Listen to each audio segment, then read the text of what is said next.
పట్టించుకోవడం కాకుండా కాస్త సమాజం గురించి పట్టించుకోవడం కోసం ఇంతమంది పొద్దున్న లేచి వచ్చారంటే అభినందనలు. గురజాడ అప్పారావు గారి పేరు మీరు ఆయన ఉన్నారా? తెలుగు సాహిత్యంలో ఆధునిక యుగంలో బహుశా అంతకు మించిన వాడు లేడు.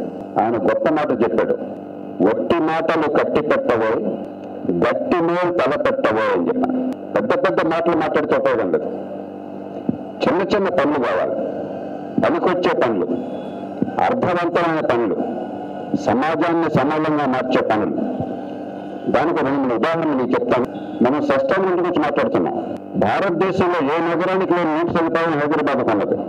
ఓ పక్కన గోదావరి, మరో పక్కన కృష్ణ, 2 పెద్ద నదులు ప్రవహిస్తున్నాయి. మరో నగరానికి ఆ సౌలభ్యం లేదు. లండన్ నగరానికి ఎన్ని నీళ్ళు వస్తున్నాయో తలసరి, న్యూయార్క్ ఎన్ని వస్తున్నాయో, టోక్యోకి ఎన్ని వస్తున్నాయో అన్ని నీళ్లు మనకు వస్తున్నాయి.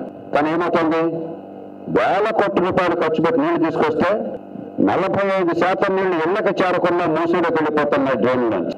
ఏం సస్టైనబిలిటీ?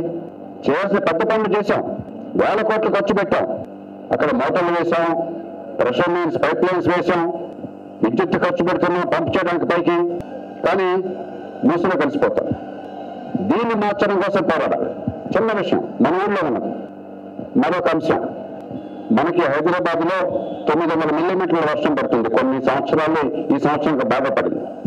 కాస్త వాటర్ హార్వెస్టింగ్ చేస్తే వర్షపు నీళ్లు వృధాగా మళ్ళీ పోయి మూసీలో కలిసిపోకుండా, డ్రైన్లో పడిపోకుండా, ఈ స్టామ్ వాటర్ డ్రైన్స్, సూవర్స్ కలవకుండా ఆ నీళ్లు కొంతమేర కన్నా మనం కనుక భూమిలోకి కల్పించగలిగినట్లయితే సింపుల్ టెక్నిక్స్, పెద్ద లో కాస్ట్ వాటర్ హార్వెస్టింగ్, పుష్కలంగా నీళ్లు ఉంటాయి. తోడుకొచ్చే నీళ్లు వృధా చేస్తున్నాం, వర్షం నీళ్లు వృధా చేస్తున్నాం. మీరంతా చెరుపుంజి పేరు విన్నారా? చెరుపుంజి ప్రపంచంలో హైయెస్ట్ రెయిన్ఫాల్ మన దేశంలో ఉంది, మేఘాలయలో. ఇప్పుడు చెరుపుంజి కాకుండా మాన్సూన్ అంటారు, దాని దగ్గరలో ఉంది, అదే రాష్ట్రంలో. ఎంత వర్షం పడుతుందంటే అక్కడ ఒక పెద్ద గంగాళం పెడితే ఎవాపరేషన్ లేదనుకుంటే ఒక ఏడాదిలో 60 అడుగుల వర్షం వస్తుంది, 6 అంతస్తుల నీళ్ళు వస్తాయి ఏడాదిలో.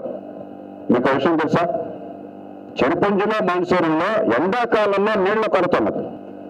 ప్రకృతి అపారంగా వర్షం వస్తుంటే వర్షాకాలంలో వరదలు ఏమిటి, ఎండాకాలం నీళ్ళు లేకపోవడం ఏంటి? సస్టైనబిలిటీ అంటే కూడా ఎక్కడ లేదు. దీనిలో ఉంది. ఉన్న వనరులలో సద్వినియోగం చేసుకోవాలి. అద్భుతమైన టెక్నాలజీ మనకు ఉంది. మనం బెంగళూరుతో పోటీ పడాలని కోరుకుంటున్నాం. సంతోషం, పోటీ పడాలి. టెక్నాలజీలో కానీ, ఎకానమీ పెరగడంలో కానీ, ఎంప్లాయ్మెంట్ జనరేషన్లో కానీ బెంగళూరుతో పోటీ పడాలి. కానీ ఎక్కడ పోటీ పడకూడదు అక్కడ పోటీ పడుతున్నా. దీనిలో ట్రాఫిక్లో బెంగళూరు ట్రాఫిక్ అధ్వానంగా అయిపోయింది. 30 ఏళ్ల పాటు అక్కడ పాలకులు ఏ పార్టీ వాళ్ళన్నా కూడా కనీస సదుపాయాలు కల్పించకుండా, ముందు చూపు లేకుండా ఆ నగరం అద్భుతంగా ఉండే అవకాశాన్ని కొంచెం నష్టపోతున్నారు. బాగు చేయాలనే సంకల్పం ఉన్నా కూడా 10 ఏళ్ళు పడుతుంది ఆ ఇన్ఫ్రాస్ట్రక్చర్ బిల్డ్ చేయాలంటే. హైదరాబాద్ మనకు అదృష్టం ఏంటంటే చాలా తప్పులు చేసినా కూడా మంచి ఇన్ఫ్రాస్ట్రక్చర్ బిల్డ్ అయింది, మంచి మెట్రో వచ్చింది, రోడ్లు విశాలంగా ఉన్నాయి, మనకు కనిపించదు. ఎందుకంటే అధ్వానంగా ఈ పాప్ రోడ్స్ అవన్నీ ఉండబట్టి. ఎంఎంటీఎస్ ఉన్నది, గొప్ప ఔటర్ రింగ్ రోడ్ ఉన్నది. కానీ బెంగళూరుతో పాటు సమానంగా ట్రాఫిక్ నరకంగా. మీరు ఎవరికైనా ఒక్కడైనా కాలేజీకి వెళ్ళినప్పుడు కానీ, వర్క్ వెళ్ళినప్పుడు కానీ, తిరిగి వస్తున్నప్పుడు కానీ, అది ఎందుకున్నారో ఈ ట్రాఫిక్ నరకంలో పనుకునే వాళ్ళు ఎవరైనా ఒక్కడున్నారా? అందరూ భరిస్తున్నాం కదా ట్రాఫిక్ బాధలు. చాలా తేలిగ్గా మార్చవచ్చు. ఒకటి ఉదాహరణ చెప్తాను. 22,000 కోట్లు ఖర్చు పెట్టాం మెట్రో కోసం అని చెప్పాను. పాప ఎలాంటి వాళ్ళు ఏదో మంచి ఉద్దేశంతో చేద్దామని వచ్చారు. 22,000 కోట్లు. ట్రాఫిక్ అంతా కూడా కంజెస్టెడ్గా ఉంటే మెట్రో క్రిక్కిరిసి పెడుతుంది. నేను మెట్రో సీఎండీ ఫోన్ చేశాను ఈ మధ్య. ఏమయ్యా, మెట్రో ఫ్రీక్వెన్సీ పెంచొచ్చు కదా, ఇంత ఖర్చు పెట్టావు 22,000 కోట్ల రూపాయలు, ట్రాఫిక్ కంజెషన్ కొంత తగ్గించవచ్చు కదా అని చెప్పంటే, సార్ సిగ్గుపడాల్సి వస్తుందని చెప్పడానికి మీకు 300 కోట్లు ఖర్చు పెడితే 10 ట్రైన్లు ఏర్పాటు చేయగలం. 10 ట్రైన్లకి 30 కోట్లు అంటే ఒక్కొక్క కోచ్కి 10 కోట్ల రూపాయలు. ఆ 300 కోట్లు లేక మేము ఫ్రీక్వెన్సీ పెంచలేకపోతున్నాం అన్నారు. 22,000 కోట్లు ఖర్చు పెట్టాం, 22,000 కోట్ల రూపాయలు. కానీ 300 కోట్లు లేక మెట్రో చాలా తక్కువ ఉపయోగించుకుంటున్నాం. అలాగే మెట్రో ద్వారా మెట్రోది, ఆర్టీసీ ద్వారా ఆర్టీసీది, ఎంఎంటీఎస్ ద్వారా ఎంఎంటీఎస్. లాస్ట్ మైల్ కనెక్టివిటీ లేదు. దాంతో మనం ఏం చేస్తాం, మనంతా స్కూటరో కారు, లేకపోతే కష్టం అవుతుంది. ఎన్ని కార్లు ఎన్ని స్కూటర్లు వస్తే ట్రాఫిక్ అంత కంజెషన్. హైదరాబాద్లో మనకి స్వేచ్ఛ అంటే అర్థం ఏంటంటే ట్రాఫిక్ రూల్స్ ఎవరో పాటించలేదు, పాటిస్తే చాలా అవమానం. నేను పొద్దున్నే కేబీఆర్ పార్క్కి వాకింగ్ పెడతాను, 5:30కి మా ఫ్రెండ్స్ మేము నలుగురు వెళ్తాం, అక్కడ దాకా కారులో పెడతాం. మా అపార్ట్మెంట్ పక్కన కంజగడ్డ చౌరస్తా ఉన్నది. మా గ్రీన్ వస్తుంది 15-20 సెకండ్లు ఉంటుంది.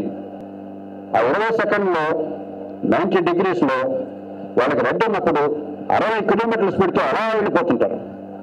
భయం వేస్తుంది ప్రతిరోజు పొద్దున్నే భయం, హార్ట్ అటాక్ వస్తుందేమో అని చెప్పాను. మనం గ్రీన్లో వెళ్ళిపోతే ఎక్కడ చచ్చిపోతామని చెప్పాను. ఇవన్నీ చాలా తేలిగ్గా మార్చవచ్చు మనం. ఎందుకు దీనికి సస్టైనబిలిటీ సంబంధం ఏంటి? Pollution, CO2 emission, private transport large స్కేల్లో వాడడం చేత, ఇన్కన్వీనియన్స్, డిలే, డెత్.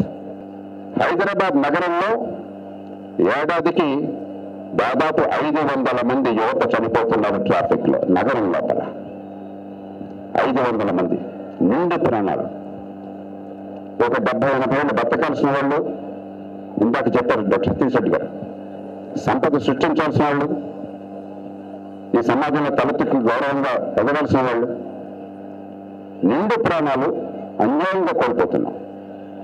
ఒక 5-6 వేల మంది శతగాత్రులు అవుతున్నారు, ఫిజికల్లీ హ్యాండిక్యాప్ట్ అవుతున్నారు. ప్రాణాలు పోతుండే, టైం పోతుండే, డబ్బు పోతుండే, ఆరోగ్యం పోతుండే, పొల్యూషన్ పెరుగుతుండే, గ్లోబల్ వార్మింగ్ పెరుగుతుండే CO2 ఎమిషన్తో. అందుకే దీంతో ముగిస్తాను నేను. వట్టి మాటలు కట్టి పెట్టాయి, గట్టి మీద తలపెట్టువాలి. మనందరికీ సమస్య ఉంది ట్రాఫిక్. మనందరం పూనుకుంటే హైదరాబాద్లో పెద్ద ఖర్చు లేకుండా, పెద్ద ఇబ్బంది లేకుండా 1000 కోట్లు ఖర్చు పెట్టక్కర్లే. గవర్నమెంట్ ఏం చెప్పినా 50,000 కోట్లు, 1,00,000 కోట్లు ఏదో చెత్తనితల్లాగా మాట్లాడుతున్నారు. డబ్బంటే లెక్కలేనట్టుగా మన డబ్బది. పెద్ద డబ్బు ఖర్చు లేకుండా సరిగ్గా సంధానం చేస్తే మెట్రోని, MMTSని, RTCని సింగిల్ అథారిటీ పెట్టి, సింగిల్ టికెట్ పెట్టి, అన్ని కోఆర్డినేట్ చేసి, ఫ్రీక్వెన్సీ పెంచి, లాస్ట్ మైల్ కనెక్టివిటీ ఏర్పాటు చేసి, ట్రాఫిక్ను సరిగ్గా అమలు చేస్తే 190% ట్రాఫిక్ కంజెషన్ పోతుంది. Let us launch a movement. If you are serious about sustainability, మనందరికి పనికొచ్చేది. Let us launch a movement by getting ready, involving all of you to launch a practical citizens movement to really make change happen. I call upon all of you, come forward, let's do something practical. ఈ నీళ్ళ వరదలు ఎలా అరికట్టాలి, water harvesting ఎట్లా చేయాలి, ఈ public transport ఎలా improve చేయాలి, కంజెషన్ ఎలా తగ్గించాలి, ఈ ట్రాఫిక్ లో టైం, డబ్బు ఖర్చు, పొల్యూషన్ తగ్గించాలి, సస్టైనబిలిటీ ఎట్లా పెంచాలి. Let's do practical things that make a difference to our lives. ప్రపంచం చూసుకుంటుంది, ఆటోమేటిక్గా ప్రపంచం బాగుపడుతుంది. అందుకని my appeal to everybody is make change relevant to our lives. నాకు అర్థంగా ఉంది, ప్రపంచాన్ని మార్చడం అంటే జరిగేది కాదు. నాకు తెలియదు బలో స్వతంత్ర భారత్కి చేయంటే ఉపయోగం లేదు. ఆ మొమెంట్లో మాట్లాడతాం, జెండా తిప్పుతాం, మాట్లాడుతుంటాం అందరం. కానీ మాటలు కాదు, చేతలు కావాలి, ఫలితం కావాలి సమాజానికి. అందుకు మీరంతా ముందుకు వస్తారని ఆశిస్తూ, ఇందులో పాల్గొంటున్న మీ అందరినీ మనసారా అభినందిస్తూ, మీ అందరినీ ఇక్కడ చాలా వ్యయప్రయాసాలు కోర్చి కష్టపడి ఆర్గనైజేషన్ అంతా కూడా అద్భుతంగా నిర్వహించారు. వాళ్ళని మనసారా అభినందిస్తూ, కనీసం ఒక క్యాంపెయిన్ హైదరాబాద్ నగరంలో ట్రాఫిక్ని బాగు చేయాలి, ఈ కంజెషన్ పోవాలి, బెంగళూరుతో ట్రాఫిక్ కంజెషన్లో పోటీ పడకుండా ఉండాలి. అద్భుతమైన అవకాశం అనుకుంటే ఆ నగరాలన్నీ కూడా నరకం అవుతున్నాయి.